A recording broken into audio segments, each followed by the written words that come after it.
பேசுகிற இயற்கை சார்ந்த அரசியலோ அவர் பேசுகிற தற்சார்பு பொருளாதார கொள்கை எதுவும் தெரியல. உங்களுக்கு தெரிஞ்சது ஆமா AK-74. ஏன்னா உனக்கு தெரியலங்கிறதுக்காக அது இல்லைங்கிறது அர்த்தம் இல்லைல்ல.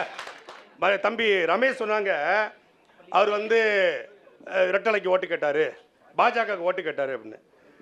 மோசமான ஆட்சி என்று 1972 மரியாதைக்குரிய பக்காமாஸ் கட்சி தலைவருக்கு தெரிஞ்சிருச்சான். யார? கலைஞர் கருணாநிதி மோசமான ஆட்சி நடத்துறாரு. 1972க்கு பிறகு கலைஞர் கருணாநிதி திமுகவை கைப்பற்றி மோசமான ஆட்சியை கொடுத்தாருன்னு தெரிஞ்சிருச்சான்.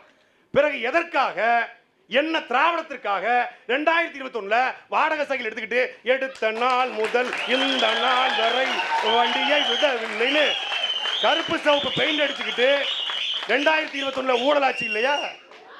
2006 இருந்து 2011 வரைக்கும் குடும்ப ஆட்சி இல்லையா? வாரிசாட்சி இல்லையா? ஆத்துமணல் கொள்ளையடிக்கலையா? கனிமவளத்தை கொள்ளையடிக்கலையா? எதுவுமே பண்ணல.